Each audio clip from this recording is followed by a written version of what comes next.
안녕하십니까. 2020 농업농촌의 길 3분과 농촌의 거대한 변화와 대응을 주제로 진행하겠습니다. 본 토론회는 청중 없이 유튜브 라이브로 중계하는 화상 토론회로 진행을 합니다. 시청하시는 분 중 질문이나 의견이 있으시면 채팅창에 올려주시면 저희가 답을 드리도록 하겠습니다. 오늘 발표하실 분들을 소개해 드리겠습니다.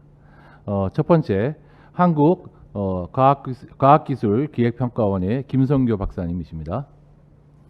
두 번째, 발표해 주실 한국농촌경제원의 농촌경제연구원의 성주인 박사님, 또 주식회사 해줌의 권도현 대표님, 또 주식회사 수요일에 우리 김혜지 대표님, 이수미 팜베리의 이수미 대표님, 또 여미여미 로컬푸드의 한기웅 상임 고문님 나와주셨습니다.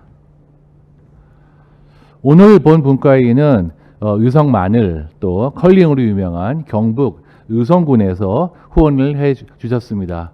이 자리를 빌어서 감사의 마음을 전합니다. 그러면 첫 번째 발표 모시겠습니다. 첫 번째 발표는 한국과학기술기획평가원의 김성교 박사님이십니다. 김 박사님은 전력산업과 에너지 전환 분야의 전문가로서 전략 수립과 정책 연구 또 그리고 많은 저술 활동을 하고 계십니다. 예, 안녕하십니까. 키스텝 김성교입니다. 우선 제가 이 자리에서 농촌에 대해서 많이 알아서 여러분께 그런 의견을 전하기보다는 에너지 분야에서 를 공부하는 사람 입장에서 거대한 흐름 속에서 농촌을 어떤 시각으로 바라볼 수 있는가라는 관점에서 이야기를 전개하려고 합니다. 제가 발표하려는 주제는 농업의 뉴 노멀, 기후변화, 자연 생태환경 그리고 에너지입니다.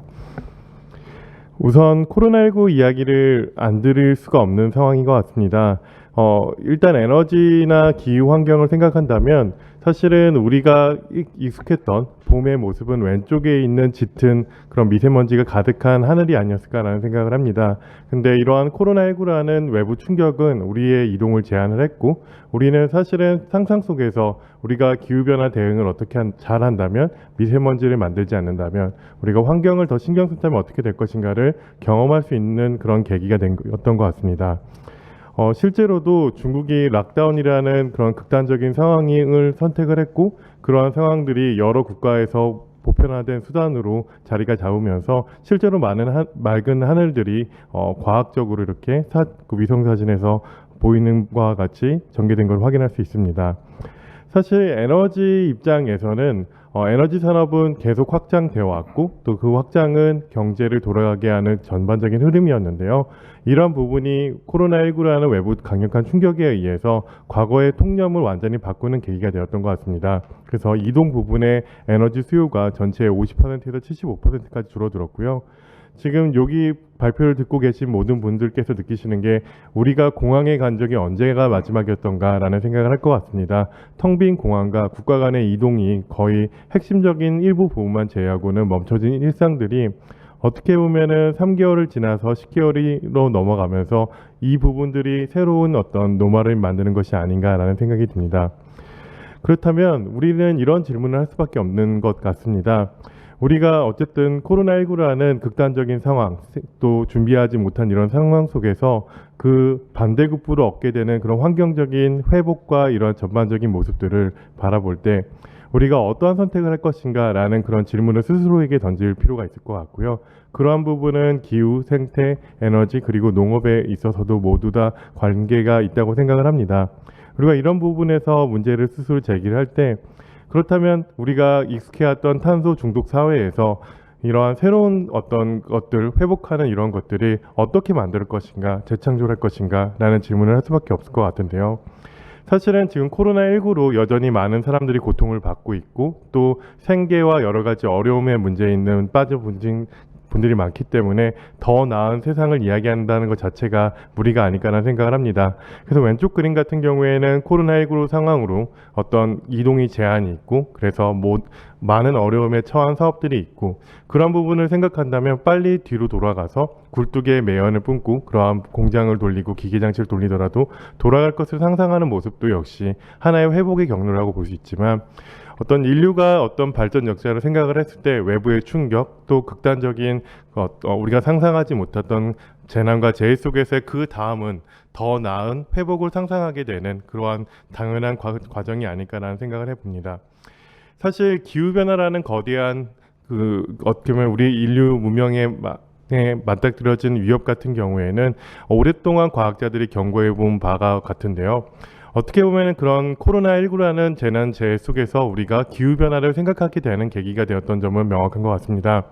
코로나19를 우리가 정말 전 세계가 함께 공동으로 고통을 겪고 또 대응을 하는 그 과정 속에서 기후변화가 그 다음번에 우리에게 다가올 커다란 위협이라는 부분에 대해서는 많은 부분들이 공감을 하는데요.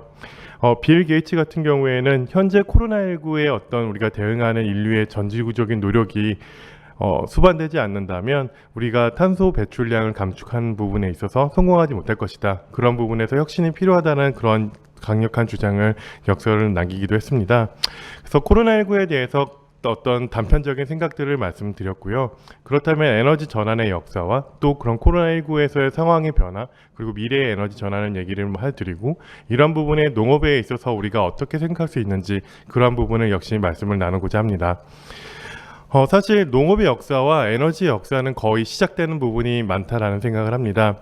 인류가 최초의 에너지는 불이었고요. 그 최초의 에너지인 불은 나무를 통해서 얻었습니다. 인류가 나무와 불을 사용하게 되면서 인류는 정책 생각을 하게 됐고 또 요리를 하게 됐고 그럼 인류 문명사에서의 발전의 기반을 만들고 그러한 여러 가지의 어떤 국가의 형성하는 데 있어서 오랫동안 나무라는 에너지가 기여한 부분이 큽니다.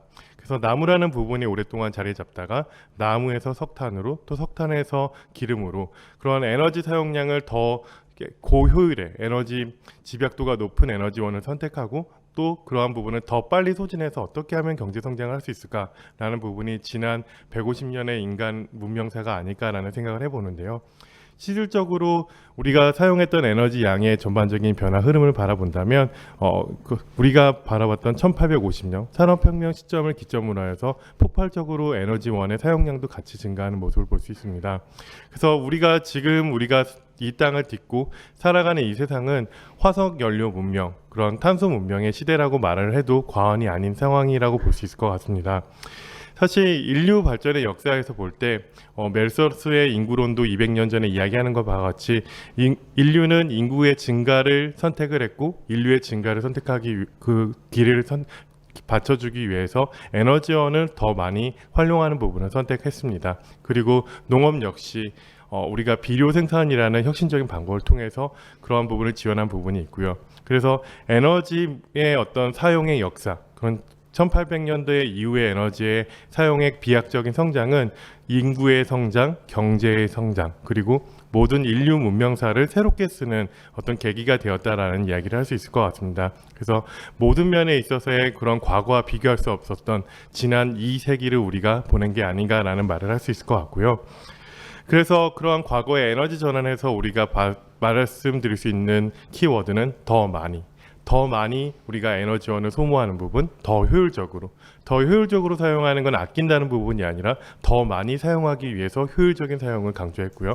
더 빠르게 에너지원을 캔에서 그런 부분을 활용할 수 있는 기계 장치에 투입하는 것이 전반적인 흐름이 아니었을까 생각합니다. 여러분이 아시다시피 그러한 부분의 어떤 메커니즘 자체가 큰 문제인식 없이 오랫동안 지속하고 돌아갈 수 있었습니다. 다만 가장 큰 문제는 지구의 지표면 온도가 올라가는 그러한 전반적인 흐름과 산업혁명 이후의 에너지 사용의 흐름이 정확히 일치하는 부분입니다.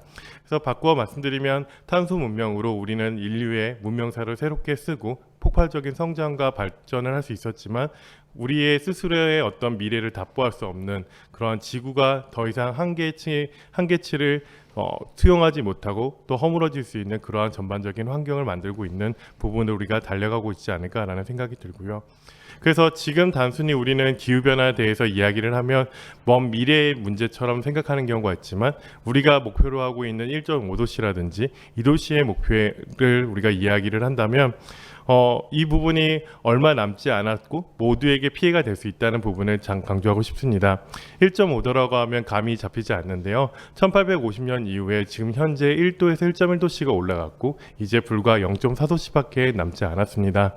1970년 이후에 그런 그 지구 지표면 온도가 올라가는 속도가 2배가 되고 있고 그 속도가 더 지연되거나 느려지기보다는 더 빨라지는 게 가장 큰 문제라고 생각을 합니다. 그래서 우리 인류는 20년, 30년 동안에 탄소 배출량을 감소하지 않으면 안 되는 그러한 중대한 전환점에 있다라는 이야기를 말씀드리고 싶습니다. 그래서 기후변화에 대해서 말씀드리고자 한다면 사실 우리가 올 여름에 연속적인 홍수 피해를 얻고 또 이상 기온 현상으로 인해서 이상 기후로 우리가 많은 비를 겪게 되었는데요. 태풍과 많은 비라는 그런 상황 속에 직접적으로 기후변화 연관이 있다 없다라는 부분에서의 과학적인 논증이 있지만 근간에는 이상 기후 현상에는 기후변화가 기저 원인이 되고 그러한 부분이 더 복잡하고 더 많이 발생할 수밖에 없다라는 이야기들을 많이 합니다.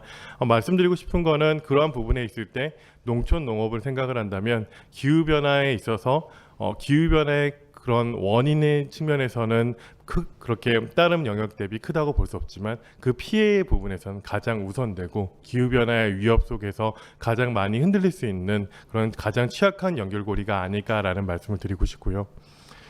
그래서 그러한 부분에서 볼 때 우리가 기후변화에 대한 기준에 대한 정립, 단순히 이러한 피해 자체가 일시적인 홍수, 일시적인 어떤 그 집중 강우로 인한 현상이 아니라 근간에는 다른 산업에서, 다른 국가에서 전 지구적으로 일어나는 그 일에서의 농촌의 변화와 농촌의 피해에 대해서 우리가 보다 거시적인 관점에서 생각해 볼 시점이고 그러한 부분에 대해서 우리가 원인, 인과관계나 상관관계를 명확히 밝힐 수 있는 그러한 노력을 지금 기울이지 않는다면 10년, 20년 뒤에 그 피해에 대해서는 제대로 대응조차 할 수 없다라는 말씀을 드리고 싶습니다. 그래서 사실 우리나라를 스스로 생각을 할 때 우리나라 국민들은 우리의 위치를 어떤 과거의 관성처럼 생각하는 경우가 있는 것 같습니다. 물론 유럽을 하나의 국가로 기준된 랭킹이긴 한데요. 전반적으로 볼 때 EU를 한 국가로 봤을 때 대한민국은 7번째로 탄소 배출을 하는 국가이고 그러한 부분에서 전반적인 노력에 대해서는 세계 최하위권 61개국 중에 58위를 차지하고 있습니다. 그래서 우리가 얼마 전 문재인 대통령이 탄소 중립 선언을 했지만 지난 우리의 어떤 모습을 본다면 대한민국이 기후 악당이라는 오명에서 피할 수 있는 방법은 여전히 보이지 않는 부분이 큽니다. 그렇다면 우리 스스로에게 자문해 봅니다. 우리는 어떻게 생각하는가? 라고 한다면 우리나라의 전반적인 지식 수준은 높습니다. 타 국가 대비, 동아시아 국가 대비 90%가 넘는 사람들이 지구온난화와 기후변화를 심각한 위협으로 인식을 하고 있습니다. 다만 역설적이게도 기후변화는 우리만의 문제가 아니고 우리가 원인이 아니기 때문에 이미 늦었다라고 생각하는 부분 역시 다른 어떤 국가들과 비교를 할 때 압도적으로 높은 부분을 볼 수 있습니다. 우리는 기후 문제에 대해서는 인식을 하는 부분에서는 있지만 어차피 우리가 노력한다고 되지 않아 라고 생각하는 건 아닌가라는 우리가 해석을 할 수도 있는 여지가 있다라고 생각을 하고요. 그래서 그런 부분에 대해서 일반적인 컨센서스 조사를 하게 된다면 우리가 비용이 더 들더라도 기후변화에 대해서는 대응을 해야 된다라는 이야기를 하지만 실질적으로 정치인들이 에너지 정책을 수립하는 데 있어서 또 농업 정책을 수립하는 데 있어서 기후변화 대응을 위해서 세금 부분을 조정을 한다든지 요금이나 제도를 손댄다고 했을 때 상당히 인기 없는 어떻게 보면 고양이 목에 방울을 다는 그런 정책으로 받아들이기 때문에 정치인들이 부담을 느끼는 부분은 어떻게 보면 아이러니라고 볼 수 있는데 그 아이러니의 원인은 대중은 심각성을 이해를 하나 그 내부에 있는 이해관계자들은 특정 어떤 강력한 기존 세력에 몰려있는 것이 아닌가라는 해석을 할 수도 있지 않을까라는 생각을 해봅니다. 그렇다면 우리가 새롭게 시작되는 에너지 전환 그리고 우리의 미래를 얘기할 때 어떤 부분을 가야 될 것인가 인데요.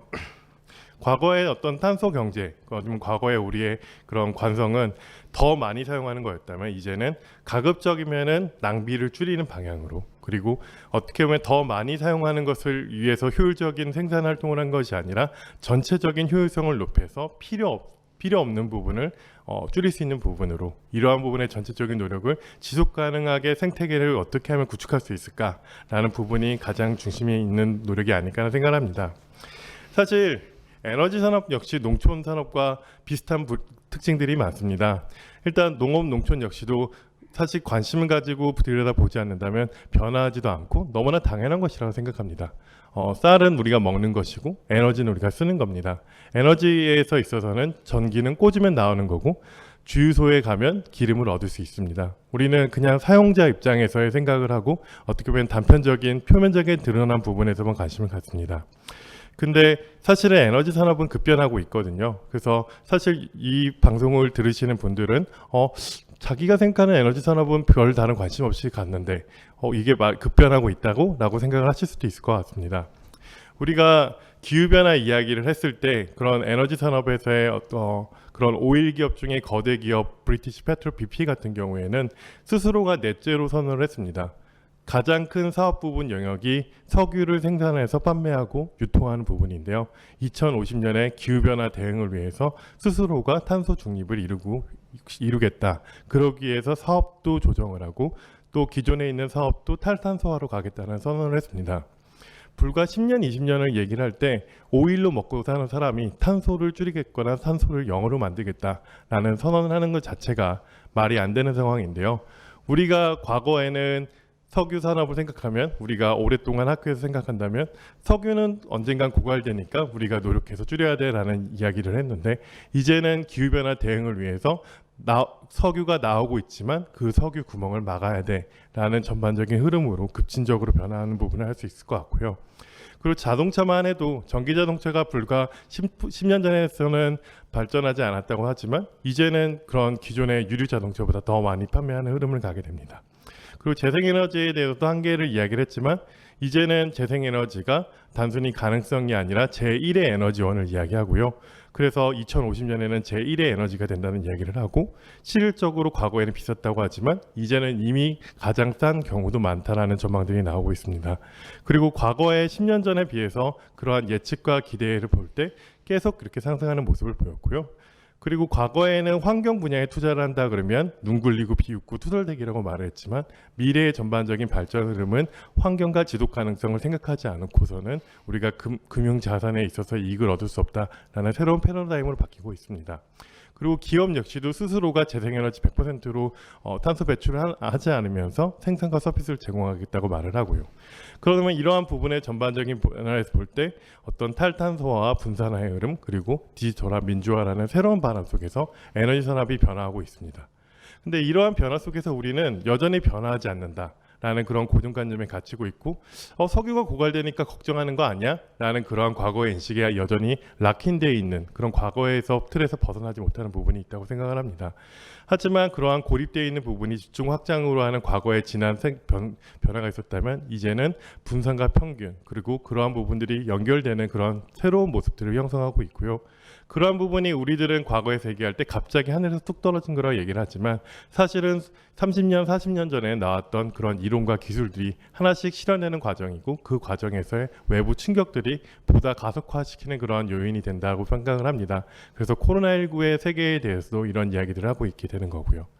그래서 우리가 이런 이야기들을 할 때 탄소 중립을 선언해서 그냥 앞으로 가면 된다라는 말씀을 드리고 싶은 게 아니라 우리가 인류가 지난 150년 동안 탄소를 계속 뿜어오면서 성장을 해왔는데요. 우리가 기후변화를 대응하기 위해서는 매년 8%의 감소가 필요하다고 합니다. 끝단에 있는 1.5도씨, 2.5도씨에 보면 상당히 가파른 부분인데 코로나19 동안 우리가 탄소를 감축한 양이 딱 8%라고 합니다.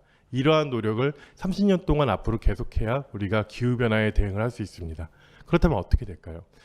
문제는 우리는 다른 유럽 국가나 미국이나 이런 국가들은 우리는 비판을 하지만 그들은 탄소를 감축하는 흐름으로 1910년대 이후에 바뀌었고 경제 성장을 유지했지만 맨 마지막에 있는 초록색 그래프인 우리나라를 보시면 우리나라는 계속 탄소 배출을 증가하는 부분이기 때문에 우리는 인식이 늦었고 크게 두들겨 맞을 그런 위기 속에 있다라는 관점으로 세상을 바라볼 수 있습니다.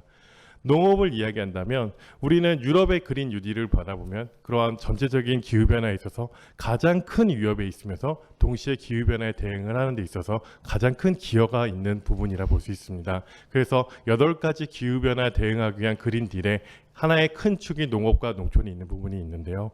우리나라 그린 뉴딜 같은 경우에는 예산 배분 측면, 큰 산업 부분, 에너지 산업과 자동차 산업에 얼마만큼의 예산을 편성할 것인가라는 중심으로 기획이 되기 때문에 그러한 그 인프라 중심으로 하다 보니 농업과 농촌에 대한 가중치가 상당히 중요함에 불구하고 그러한 부분이 큰 틀에서 있지 못하는 한계성이 있고요. 국토와 해양 도시의 어떤 녹색 생태계 회복이라는 전반적인 그 내용 속에서도 인프라 관점에서는 접근하나 실질적인 농촌 생태계에 있어서의 기후변화 대응을 위한 상위 계획 자체가 그린 뉴딜에 담기지 못한 부분은 계속해서 보완해 나가야 될 부분이라고 생각을 합니다. 사실 많은 사람들이 이런 이야기를 합니다. 매년 8%를 준다면 우리가 노력하지 않으면 어떻게 될 것인가. 이러한 컨베니어 벨트 위에서 기후변화의 기후위기라는 파멸을 기다리고 있는 상황일까라는 이야기를 하는데요. 그러한 상황 속에서 우리가 긍정과 어떤 새로운 미래를 얘기할 수밖에 없는 것 같습니다. 그래서 기후변화라는 것은 우리가 인간이 결심해서 미래의 달을 보낼 때 10년이 걸렸고 우리가 당연히 인류가 또 다른 인류를 노예처럼 부리는 그러한 것들을 당연하게 생각했던 고정된 가치관을 급진적으로 변한 노예 해방과 지금의 어떤 민주주의와 그러한 인간과 인간이 생각하는 방식을 한다면 인류는 단기간에 가치관을 바꿔야 되고 어떻게 보면 우리가 탄소를 사용하는 것 탄소를 배출하는 걸 당연하게 한 부분들이 가치관의 근본적인 변환이 10년, 20년 사이에 발생하지 않으면 안 된다라는 그런 위기의식일 것 같습니다.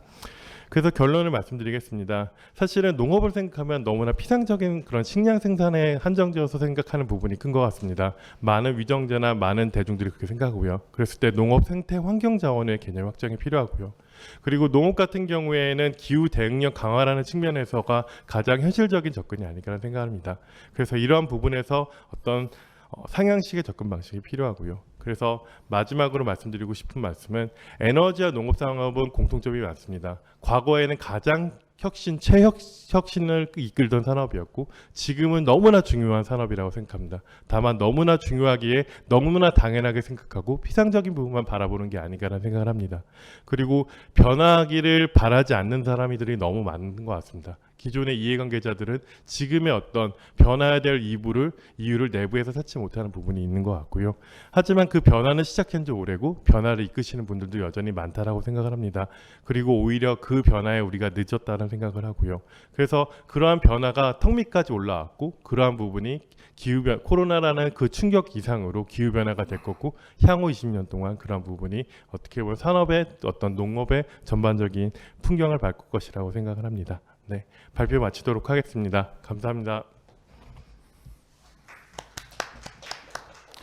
네, 좋은 발표 감사합니다. 두 번째 발표는 한국농촌경제연구원의 성주인 박사님입니다. 성 박사님은 농촌계획, 농촌정책, 지역개발 분야를 쭉 수행하고 계시고 현재 한국농촌경제연구원의 삶의 질 정책 연구센터장을 맡고 계십니다. 네, 안녕하십니까. 한국농촌경제연구원에서 일하고 있는 성주인이라고 합니다. 저는 농촌 재생에 대해서 말씀을 드리겠습니다. 구체적인 정책 과제를 논의할 자리는 아니고요. 오늘 이 자리에 토론자로 현장에 계신 분들도 많이 오시고 하셨기 때문에 우리 농촌을 무대로 활동하는 여러 사람들이 최근에 농촌 변화에 대해서 어떤 시각, 어떤 관점을 가져야 될지 그걸 말씀드리고자 합니다. 최근에 이 지방 소멸 얘기도 나오고 농촌의 미래가 어둡다 이런 얘기들이 나옵니다. 또 한편으로 코로나19 이후에 분산 거주가 확대될 것이다 이런 전망도 있고 여러 가지 엇갈린 전망들이 있는데 그런 상황에서 우리가 농촌의 미래에 대해서 어떻게 생각해 볼지 말씀드리겠습니다. 그림에 보시는 것처럼 지방 소멸론에 대한 이야기들 이 기자를 알고 계실 걸로 압니다. 그리고 비도시 지역 이런 얘기로 또 하죠. 농촌을 그냥 도시의 어떤 잔여 지역 정도로 보는 이런 대체적인 담론들이 있습니다.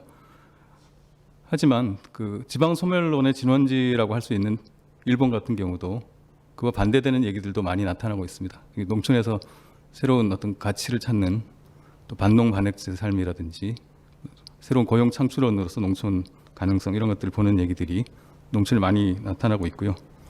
우리도 마찬가지입니다. 최근에 농촌의 생활을 다루는 여러 가지 TV 프로그램들도 늘고 있고 또 실제 귀농귀촌도 계속 확대되는 그런 추세입니다. 농촌의 가치를 새롭게 찾고자 하는 그런 트렌드가 존재한다고 할 수 있고요.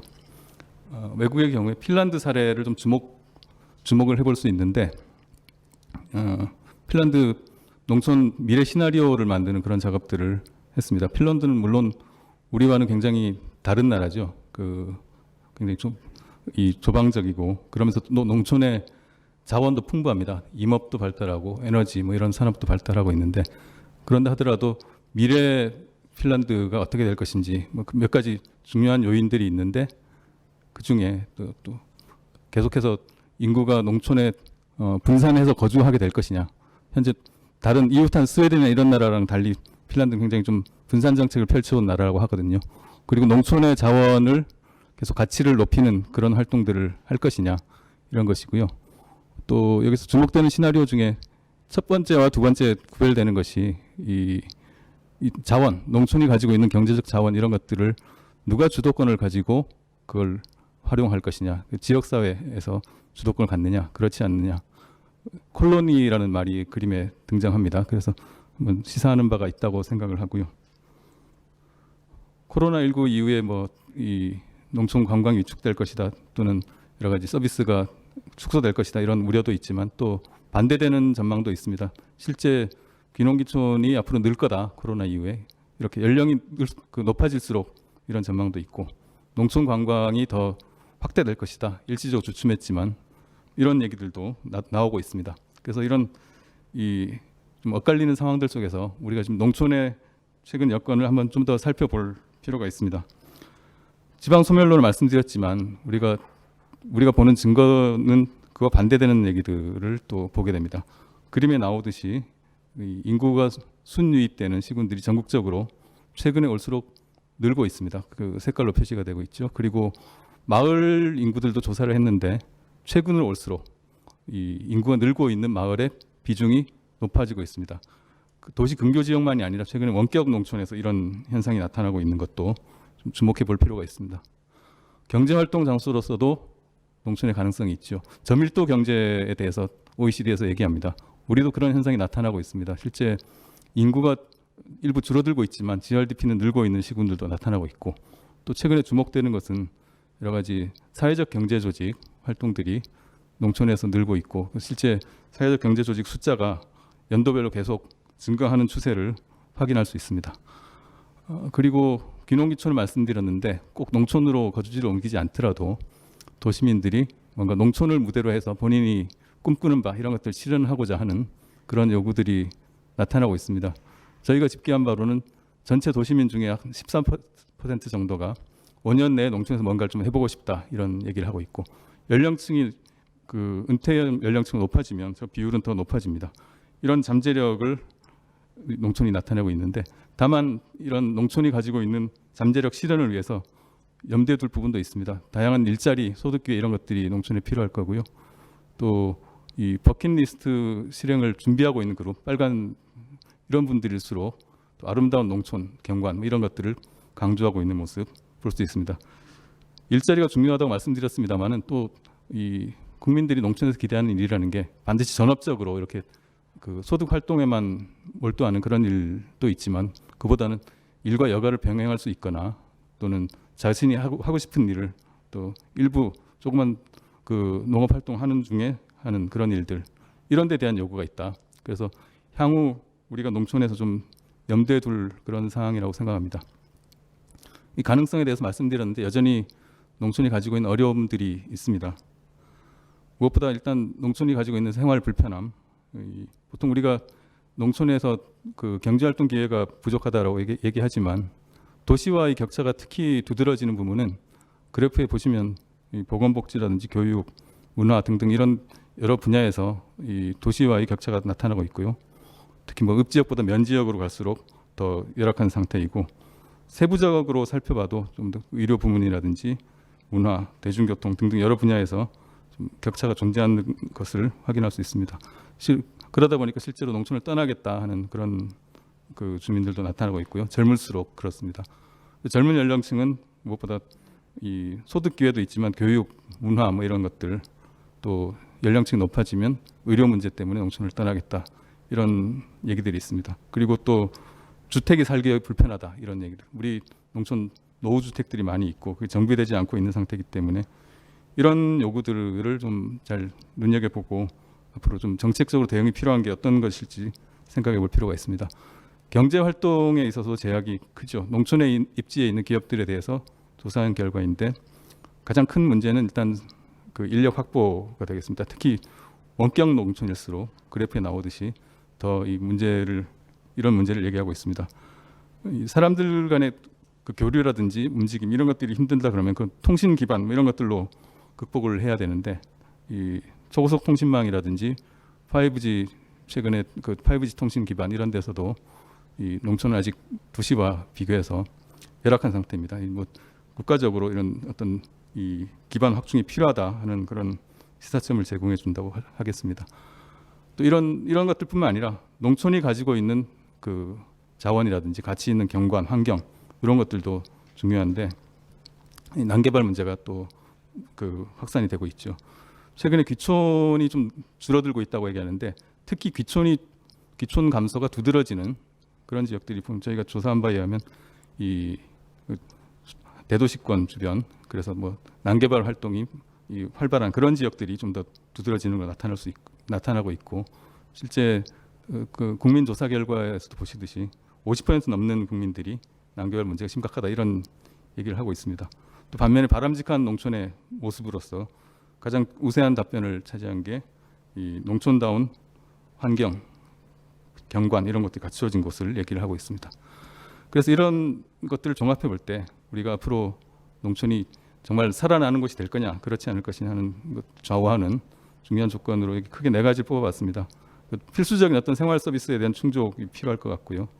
그다음에 농촌이 가지고 있는 자원 이런 것들을 어떤 방향으로 활용하고 또 어떤 방향으로 보존하느냐 이게 또 중요한 것 같고 주거 공간으로서 농촌이 여전히 매력을 지닐 것이냐 하는 것이고요.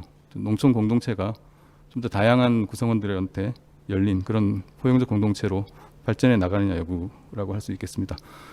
그래서 이런 내용들을 좀 종합해 가지고 우리가 농촌 재생에 대해서 어떤 방향으로 할지 말씀드리고자 합니다. 특히 염두에 둘 부분은 이 농촌 재생에서 그런 관점을 말씀드리고자 합니다. 그러니까 이 농촌의 활성화 이 문제를 뭐 농촌 주민, 농업인만의 문제가 아니라 국민 전체의 이 문제로 보자라는 것입니다. 그래서 그림에 나오듯이 농촌이 안고 있는 여러 가지 활력 저하의 문제, 고령화 문제 이런 것들을 또 도시민이 가지고 있는 어떤 자기 실현 요구 이런 것들과 결합시켜 가지고 문제를 풀어보자 하는 아이디어고요. 농촌 재생의 전략을 그래서 지금 보시는 것처럼 제시를 했습니다. 일단 농촌의 가치를 극대화하고 또 잠재력을 실현하자. 그걸 통해서 장래 지속 가능성을 확보하자는 것이고요.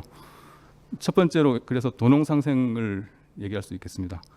여기서 관계 인구 확대라는 표현을 썼는데 기존에는 농촌에 정주하고 있는 인구 이게 우리가 좀 문제로 삼았지만 앞으로는 이 다양한 교류를 하고 다양한 농촌에서의 활동에 참여할 수 있는 그런 이 도시 인구를 확보하는 거, 이 교류를 넓히는 거 이런 것이 농촌에 중요하겠다라고 생각합니다. 그래서 이 그림에 보시는 것처럼 아까 말씀드렸던 도시민들이 가지고 있는 버킷리스트 이런 것들과 농촌 지역사회의 어떤 활성화 요구 이런 것들을 좀 잘 연결해 보자.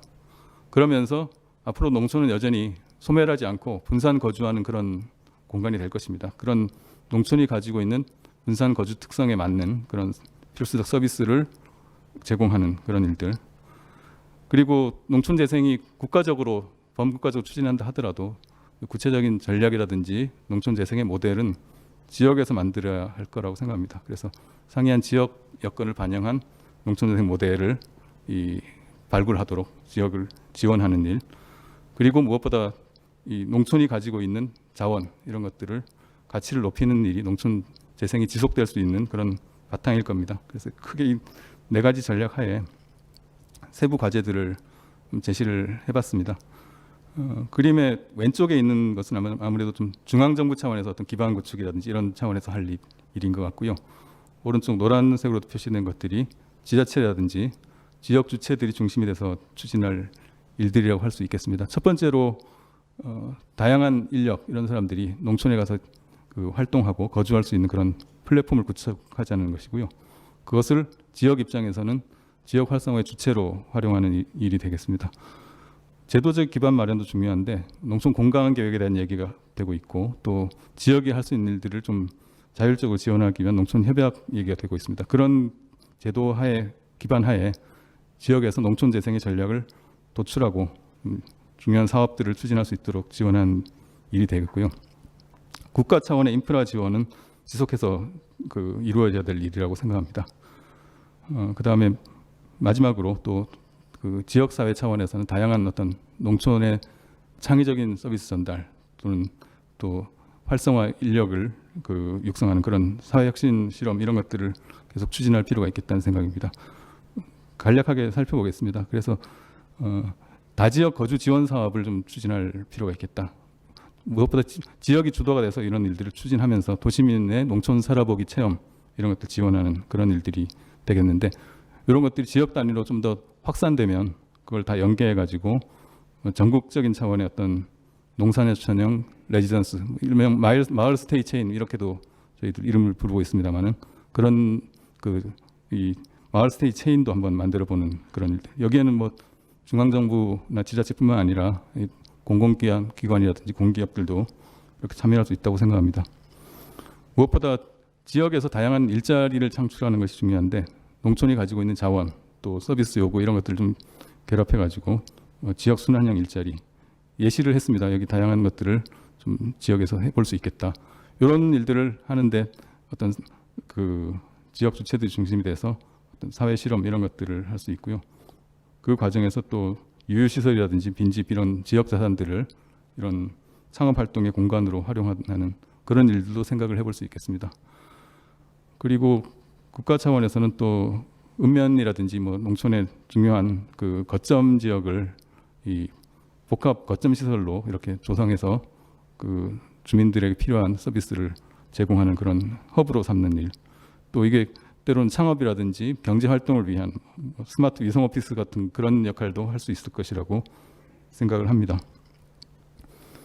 다양한 미래형 기술 이런 것들을 농촌 생활 서비스 개선을 위해서 좀 활용해 보는 실험도 필요할 것 같고요.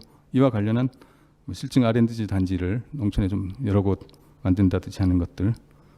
최근에 뭐 자율주행 교통 서비스도 얘기되고 있고 또 코로나19 이후에 여러 가지 뭐 비대면 의료라든지 또는 원격 교육 뭐 이런 데 대한 얘기들이 되고 있습니다. 이런 실험들이 앞으로 확대가 될 필요가 있겠다는 생각입니다. 그다음 무엇보다 농촌의 정주 여건이 열악하고 주거 환경도 굉장히 낙후된 곳들이 많죠. 빈집들도 많고 이런 공간 정비 사업을 좀 장기적이고 지속적으로 추진을 하자 이런 말씀이고요. 또 동시에 이 농촌만의 어떤 고유성 이런 것들 가지고 있는 농촌형 주거 모델 이런 것들을 구현하는 일도 중요한 일이라고 생각합니다. 우리 국가 전체적으로 아파트 중심의 그런 주거 문화가 이렇게 확산되어 있는데 농촌에 맞는 그런 미래형 주거 모델이 만들어지는 것도 농촌 재생을 위해서 필요한 조건이라고 생각합니다. 마지막으로는 무엇보다 농촌 재생을 지속해 갈 수 있는 그 바탕이 되는 조화롭고 질서 있는 농촌 환경, 경관 이런 것들을 만드는 일이 되겠습니다. 이런 농촌의 자원을 가꾸기 위해서는 무엇보다 지역 주체들, 주민들이 주도가 되는 이런 활동들이 좀 확산이 될 필요가 있고요.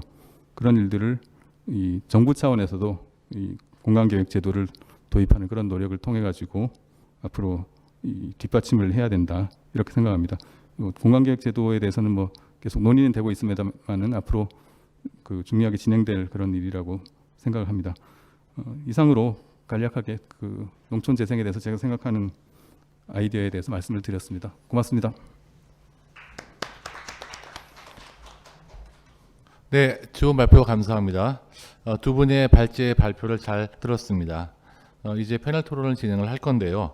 저희 분과는 농촌과 지역에서 좀 실제로 일어나고 있는 여러 생생한 또 발랄한 그런 모습들을 소개하고자 하는 취지로 그 현장에서 다양한 활동을 하시는 분들을 이렇게 저희가 많이 모셨습니다. 그래서 좀 드라이한 그 어떤 심포지움 형식보다 먼저 토론에 앞서서 그 네 분의 현장 활동의 모습을 간략히 이렇게 소개를 저희가 받고 그 다음에 토론을 진행하도록 하겠습니다. 첫 번째는 지역에서 그 태양광 시설이나 이런 솔루션을 제공하시는 주식회사 해줌의 우리 권호연 대표님이십니다. 네, 안녕하세요. 저는 해줌의 권호연입니다. 저희 해줌은 클린 에너지를 최대 전력원으로 만들자라는 미션을 가지고 그런 에너지 IT를 하고 있는 그런 회사입니다. 제가 앞쪽에 저희 회사 설명 영상을 좀 첨부를 했는데 시간 관계도 있고 조금 더 말씀을 나누는 게 좋을 것 같아서 이 부분을 좀 스킵하도록 하겠습니다. 그래서 저희 회사는 사실 태양광을 이제 시공을 하는 회사기보다는 저희는 이제 IT로 그 에너지 문제를 풀어나가는 회사다라고 보시면 될 것 같고요.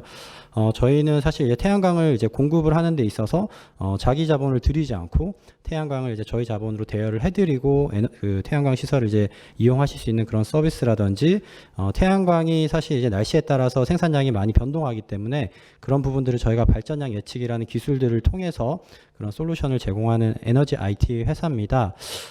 회사 소개는 이 정도면 될 것 같고요. 사실 제가 이제 이 자리에 오면서 저희 이제 첫 번째 저희 고객이 생각이 났어요. 저희 첫 고객이 그 경북 영주에서 이제 축사를 운영하시는 분이셨습니다. 그래서 제가 참 그곳에 자주 갔었는데요.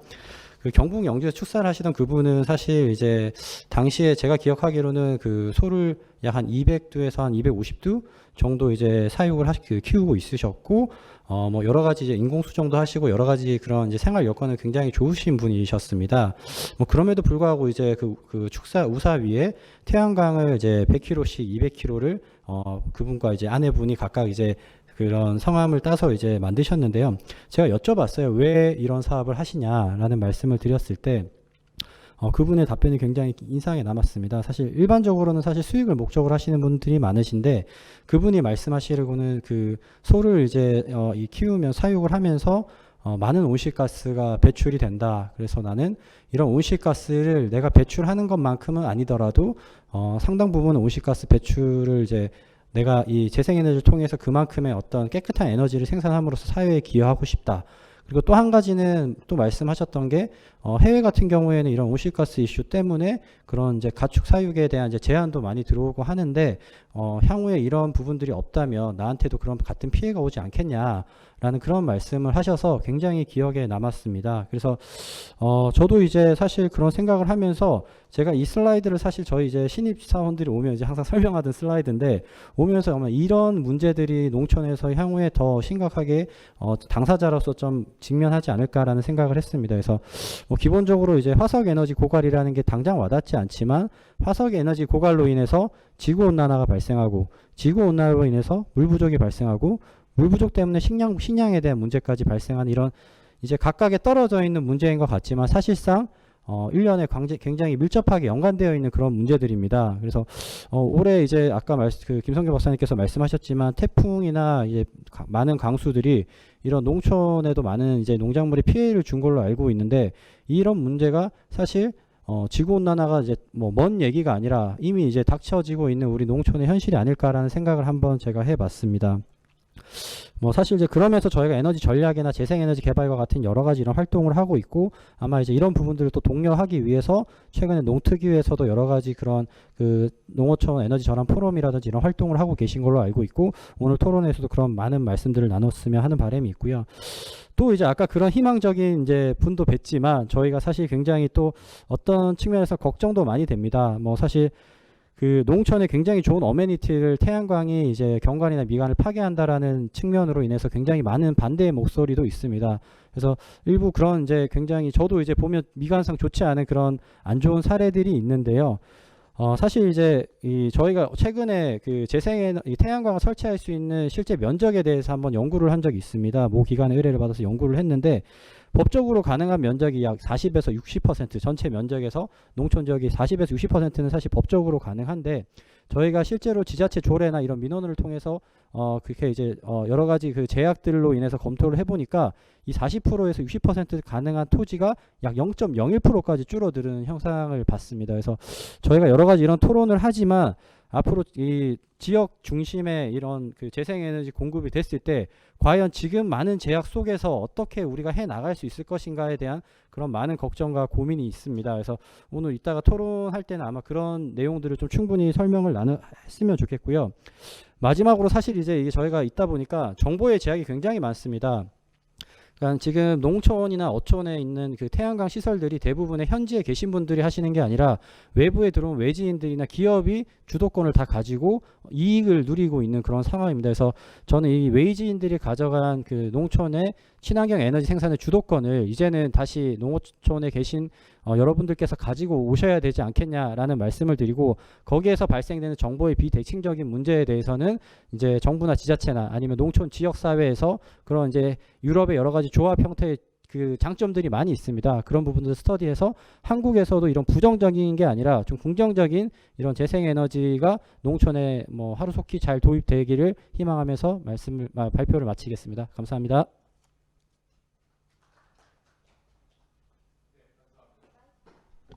네, 감사합니다. 두 번째는 앞으로 이제 우리 해외여행도 많이 제한이 있는데 우리의 그 농촌 공간을 도시민들에게 새로운 접근으로 알리고 연결하는 일을 하고 계시는 주식회사 수요일의 김효지 대표님의 사례를 들어보겠습니다. 네, 안녕하십니까. 저는 주식회사 수요일의 김혜지라고 합니다. 우선 농업 농촌의 길 심포지엄의 15주년을 축하드리면서 비대면으로 이렇게 이루어지는 자리에 초청해 주셔서 진심으로 감사의 말씀을 드립니다.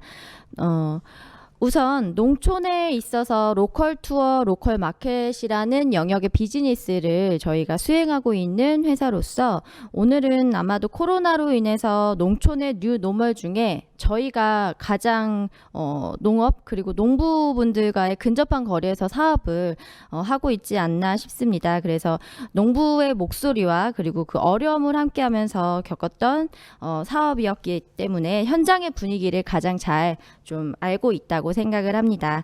우선 저희 회사인 주식회사 수요일에 대해서 말씀을 드리겠습니다. 저희는 문화체육관광부가 인증한 문화체육관광부와 한국관광공사가 2018년 선정한 관광벤처기업입니다. 또한 2020년 올해에는 한국농어촌공사가 운영하는 농촌여행 포털 웰촌의 농촌여행 온라인 예약결제 서비스를 맡아서 농촌여행 상품을 개발하고 코스를 개발하고 있습니다. 간략하게 회사 소개해 드리겠습니다. 저희는 시골에서 답을 찾는다라는 모토로 시골 그리고 농촌 관광에서 좀 같이 성장을 하고 있는 회사라고 봐주시면 좋겠습니다. 저희가 농촌에서 코스를 개발하고 또 시골 체험 여행 상품을 만들고 있습니다. 이로 인해 농가 소득을 올리고 좀 지역 관광 활성화에 기여하고 있는데요. 시골 자체를 브랜딩하고 시골이라는 오리지널 콘텐츠에 좀 집중을 해서 시골에 있는 좀 더 나은 대안과 답을 찾고 있습니다. 그래서 좀 이유 있는 시골의 재발견이다라는 좀 이야기도 많이 듣고 있는데요. 그래서 농어촌을 중심으로 한 관광 코스를 개발을 하는 시골 투어와 또 농가형 가공 상품 유통 전문 플랫폼인 프리미엄 판매드 올바른 식탁을 운영을 하고 있습니다. 저희가 관광벤처 기업이고 뭐 여성 기업이고 농촌 여행에 관해서는 좀 특화되어 있는 기업이라고 말씀을 드렸는데 뭐 이런 양력은 간단하게 넘어가도록 하겠고요. 제가 이전에 관광업에 계속 종사를 하면서 국내 관광 활성화에 좀 많이 고민을 하다 시작이 된 그런 스타트업이라고 봐주시면 감사하겠습니다.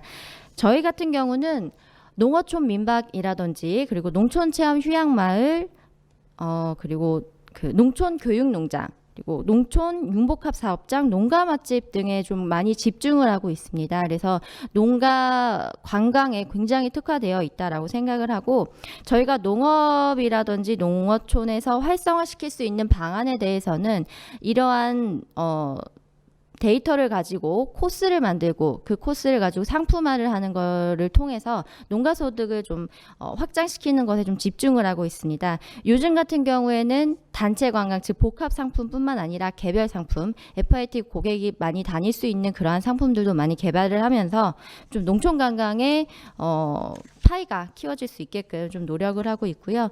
그러다 보니까 좀 코스 개발이라든지 그리고 농촌에 대한 데이터를 중심으로 만드는 관광 상품화에 좀 많이 집중을 하고 있습니다. 그래서 시골 투어를 통해서는 요즘 많이들 찾아보시는 것 중에 한 달 살기 상품이 있죠. 기존에는 해외나 제주도 이런 지역만을 좀 너무 특화돼서 보셨다면 요즘 트렌드 같은 경우에는 좀 농촌이라든지 시골 한 달 살기가 좀 많이 트렌드가 되는 경향이 있어서 저희도 그런 것들에 좀 집중을 해서 개발하고 활성화시키는 데 좀 앞장서고 있습니다. 또 저희가 이제 농가에서 관광에 종사하시는 분들도 계시지만 아무래도 마을에서 농가공품들 많이 제작을 하시잖아요. 그래서 그런 것들의 유통 판로를 좀 많이 고민을 하고 계시다는 것들을 많이 접하다 보니까 또 이렇게 올바른 식탁이라고 해서 또 판매이드 전문몰을 또 유통을 하고 있습니다. 이런 것들을 통해서 저희가 좀 농촌 관광을 어떻게 바라보아야 되는가에 대한 질문을 좀 많이 받습니다. 그래서 뭐 인력 양성에 있어서는 농촌 관광 플래너를 인력 양성을 하면서 좀 좋은 상품 그리고 더 많이 홍보하고 알리는 방향에 대해서 좀 노력하고 있고요. 저희가 만드는 컨텐츠 같은 경우는 좀 독특한 컨텐츠에 많이 집중을 하고 있습니다. 예를 들어서 한옥 마을 같은 경우는 그냥 접근하는 것이 아니라 뭐 한옥 체험 관광 상품 자체를 만들어서 달빛 소나타인 지리산 한옥마을이라든지 또 문화촌 한옥 체험 관광 상품으로서 뭐 저희가 테마를 만들어서 비긴 어게인 필봉 문화촌 등의 이러한 상품들을 만들고 있고요. 또 관광 쪽에서는 내 나라 여행 상품 이런 상품에 좀 제출을 함으로써 시골 관광도 뭔가 관광업의 하나의 문화가 되고 트렌드가 될 수 있다라는 것을 계속해서 좀 어필을 하고 있습니다. 그래서 여러 해에 거쳐서 추천 내 나라 여행 상품으로도 고창 태안 지역의 지붕 없는 박물관이라는 테마로 진행을 한다든지 섬여행, 네, 꽃 따라 길 따라 축제를 좀 활성화시키는 섬여행에도 많이 집중을 하고 있고요. 또 봄, 계절, 또 이런 계절 테마를 통해서도 좀 많은 상품화를 통해서 농가의 좀 관광, 농가 관광의 농촌 관광 활성화에 좀 많이 집중을 하고 있습니다. 저희 회사 같은 경우에는 아무래도 농촌 관광을 좀 많이 고민하고 개발하고 있지만 아무래도 관광은 농촌 쪽보다는 한국관광공사에서 많이 집중을 하고 계시기 때문에 한국관광공사나 문화체육관광부에서 진행하는 그러한 행사라든지 그리고 정책들에 좀 많이 저희 농촌관광을 어필하려고 노력을 하고 있습니다. 그래서 오늘 진행되는 오늘 발제나 이런 내용들도 농촌 관광이 앞으로 어떻게 변화하고 어디에 집중을 해서 좀 이 뉴 노멀 시대에 집중을 해서 나아가야 하는지에 대해서 좀 발제를 준비해서 그런 내용들을 좀 보완해서 같이 토론을 해봤으면 하는 바람이 있습니다. 저희는 이상으로 좀 농촌 현장과 함께 뛰고 있는 주식회사 수율이라고 좀 말씀을 드렸는데요. 앞으로도 농촌 관광 그리고 농어촌에서 이루어지는 관광 더 힘들 것으로 많이 예상이 됩니다. 그러나 많은 분들이 농촌 관광에 많이 관심을 주시고 또 저희 또한 뭐 발벗고 나서서 열심히 하겠지만 이러한 흐름 속에서 좀 좋은 기운으로 농촌 관광에 또 많이 관심을 가져주시면 감사하겠습니다. 관련해서 저희 뭐 농촌 관광이나 농가공품 관련해서 더 궁금하신 내용이 있으시면 뭐 네이버나 인터넷에 간단하게 회사명 검색하셔서 문의 주시면 또 친절하게 답변 드리도록 하겠습니다. 네, 이상으로 마치겠습니다. 네, 감사합니다. 다음은 이제 아무래도 우리 그 코비드가 가져온 뉴노멀 시대에 우리 농촌에 많은 사람들이 기대하는 어떤 휴식과 뭐 힐링 이런 부분들이 중요한 것 같은데요. 그런 면에서 경남 거창에서 아주 매력 넘치는 그런 농촌 공간을 운영하고 계시는 이수민 대표님 사례를 들어보겠습니다. 네, 반갑습니다. 이수미 판베리 대표 이수미입니다. 저는 농업 현장 경력 한 28년 정도 됐습니다. 사실 현장에서 어떤 그 연구를 통해서의 표현보다 그 실질적으로 행함에 있어서 굉장히 어려운 점, 또 어떤 가치 있는 일 이런 것들을 많이 고민하게 됩니다. 그래서 이수미 판베리는 2006년도에 그 판베리라는 이름으로 설립이 되었고요. 1993년도 농업을 시작해서 지금 현재 28년간 운영하고 있습니다. 저는 지금 현재 유흥복합 공간 6차 산업을 조성하고 있고요. 그리고 이 앞쪽으로 보이는 만여평의 부지에는 유기농법으로 재배하고 있습니다. 그래서 복분자, 블랙베리, 블루베리, 아로니아, 산딸기 등 다양한 베리류를 유기농법으로 재배하고 있고요. 그리고 3만 평 부지의 산양삼을 또 다른 농장에서 재배하고 있습니다. 그래서 저는 오랜 그 어떤 노동이나 그리고 농촌이 가지고 있는 가치에 대한 어떤 큰 의미를 두고 오래전에 시작이 되었고요. 그래서 지금 현재로는 이런 공간을 조성하고 있습니다. 팜스테이, 그리고 농가 레스토랑, 그리고 교육농장, 그리고 팜 웨딩 등 다양한 것들을 행할 수 있도록 만들고 있고요. 그리고 그 만여 평의 부지에서 생산된 유기농 베리류들을 직접 채취를 해서 유기 가공을 하고 있습니다. 그래서 여기에 필요한 그 잼류와 진행류를 직접 가공하고 있고요. 그리고 외부의 어떤 그 판매망을 두기도 하지만 농가 팜스테이 내부에서 또 팜에서 직접 판매를 하고 있는 실정이 있습니다. 그래서 블랙베리 잼, 블랙베리 진액, 그리고 베리류의 다양한 어떤 식초들, 그리고 잼류, 된장류들 다양한 것들을 개발하고 있습니다. 그래서 저는 융복합 공간, 이런 농촌 공간에서의 가장 중요한 부분은 어떤 그 소비자, 그 도시민들의 소비자들이 와서 감동할 수 있는 공간을 조성해야 된다고 생각됩니다. 그래서 지금 현재 필요한 어떤 이 코로나19에 따른 어떤 그 지역적인 관광의 유도에 있어서 우리 농촌 관광은 굉장히 중요한 위치에 와 있다고 생각됩니다. 그래서 지금 현재 이렇게 준비를 하고 있고요. 이렇게 팜 레스토랑 내부를 조성하고 있습니다. 여기에서는 도시민들이 공감하고 감동할 수 있는 공간으로 준비되어 있고요. 그리고 어떤 그 자연의 경관을 다 두루 볼 수 있는 공간으로 조성되어 있습니다. 그리고 주변에서는 다양한 볼거리들을 뭐 작은 텃밭이나 그리고 다양한 동식물을 이용해서 볼 수 있는 것들을 준비되어 있고요. 그리고 제일 중요한 그 생산에서 소비까지 팜 투 테이블이라고 그 농장에서 직접 생산한 어떤 가공품이나 그 생산물을 위주로 레스토랑 내부에서 먹을 수 있는 그 스무디나 잼류, 그리고 젤라또 등 다양한 먹거리, 원물 중심의 먹거리를 직접 생산해서 소비자에게 드리고 있습니다. 그래서 이런 어떤 그 원물 중심의 어떤 그 디저트나 다양하게 개발되어 있고요.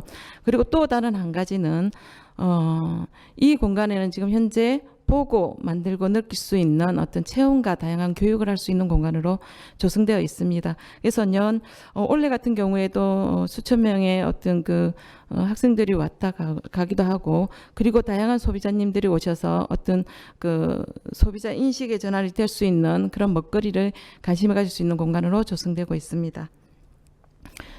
그래서 이렇게 소비자 YWCA나 YMCA 그리고 다양한 학교 측 이렇게 와서 체험과 다양한 것들을 행하고 있습니다. 그리고 또 중요한 것은 팜 웨딩이나 이런 공간을 통해서 소규모 웨딩을 할 수 있는 공간으로 지금 조성되어 있고요. 그래서 가장 중요한 부분은 소비자님들이 굉장히 힘들어하고 갈망하는 곳, 숨을 크게 쉴 수 있는 곳, 그리고 어떤 그 스트레스를 해소할 수 있는 공간으로 조성되어져 있어서 더 좋아하시는 것 같습니다.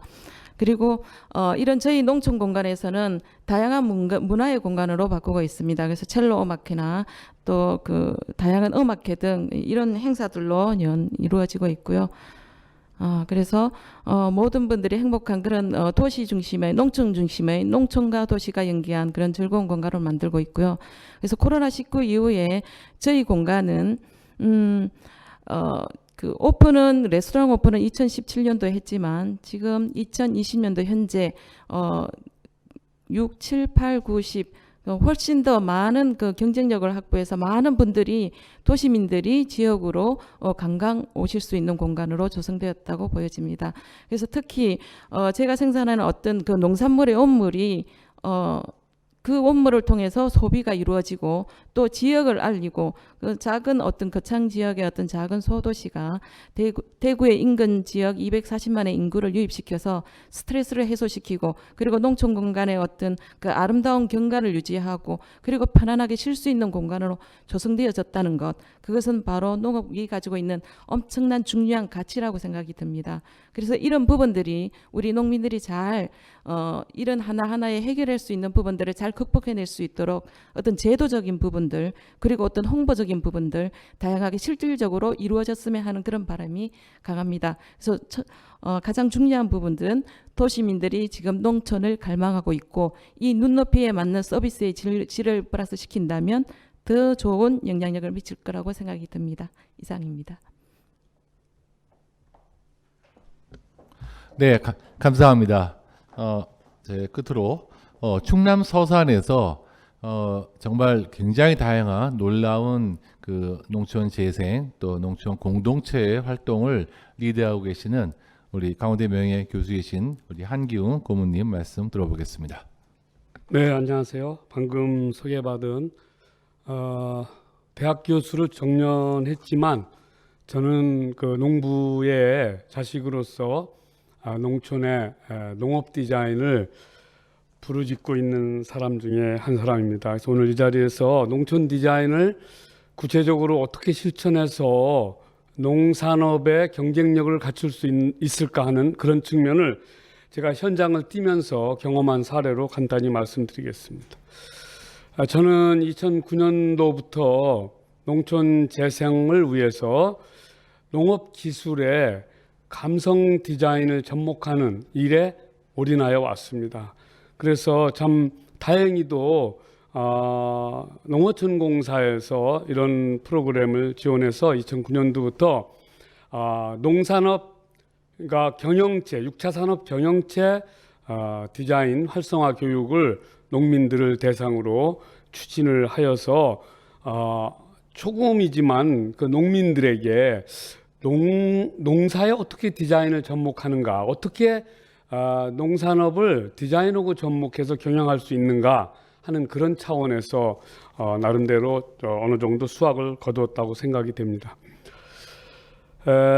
또한 그 앞에서도 여러 발제자나 토론자께서 말씀을 하셨습니다마는 저는 사실 산업 디자인을 전공하고 삼성에서 실무를 쌓고 학교로 왔습니다마는 환경 디자인에 각별한 관심을 가지고 농촌이 가지고 있는 그런 유형무형의 문화자원을 어떻게 디자인과 연결해서 정말 그 안에 살고 계신 주민들이 행복해하고 또 밖에서부터 주목을 받을 수 있을까 하는 그런 부분을 직접 농민과 디자이너가 함께 또한 행정과 함께 10년이 넘게 꾸준히 제가 살고 있는 여미리 마을을 가꾸어 왔습니다. 여미리 마을은 참 다행스럽게도 왕손 마을로서 그 충남 도지정 기와집이 2채가 있고 또 거기에 살고 계신 분이 부단히 노력을 해서 저 우측에 보시는 바와 같이 저런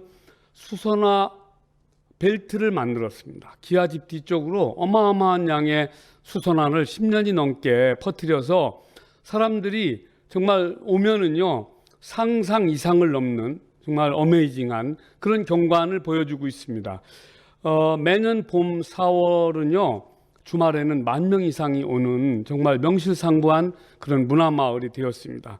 이런 그 자원을 토대로 저희는 꾸준히 우리 마을의 경관 디자인을 위해서 노력을 하고 또한 그거와 어울러 더불어서 주민들의 역량 강화를 지속적으로 추진을 했습니다. 2018년도부터는 6차 산업이죠. 6차 산업에 디자인을 접목한 하나를 더 붙인 것이죠. 그런 그 농산업 교육을 주민들에게 꾸준히 저희가 지자체와 또 비영리 단체인 사단법인 내포디자인 포럼과 함께 추진을 해오고 있습니다. 그래서 참 아무것도 모르는, 그러니까 디자인에 대해서입니다. 디자인에 대해서 아무것도 모르는 농민들에게 같이 디자이너들이 1대1로 붙어서 패키지 브랜드 디자인은 물론이고 자기가 생산하고 있는 농작물을 어떻게 더 스토리를 부과할 것인가, 이런 것들을 같이 노력하면서 1년에 한 번씩 자기 농장 디자인을 발표하고 또 비교하고 이런 것을 꾸준히 해오고 있고요. 내년 3월을 목표로 국내 최초로 농업 디자인 대학을 지금 현재 만들기 위해서 저를 비롯한 관계자들이 굉장히 노력을 하고 있고요. 다행스럽게도 지역 대학에서 저의 의견에 손을 꽉 잡아주셨습니다. 그래서 저는 왜 농업 디자인 대학을 부르짖느냐면요, 농부는 단적으로 말하면 농사 잘 짓는 엔지니어입니다. 이 엔지니어에게 크리에이티브 싱킹을 부과시켜주면 그야말로 문무를 겸한 그런 창조적 파머, 농부를 키울 수 있다고 저는 확신하고 있습니다. 그래서 내년부터는 3, 4학년, 그러니까 편입학이죠. 편입학을 시켜서 주말에만 디자이너와 또 농업기술 분야의 박사님들과 또 경영 쪽과 이런 전문가들이 함께, 또한 행정과 함께 창조적인 농부를 키우는 일에 저희가 시작을 하려고 합니다.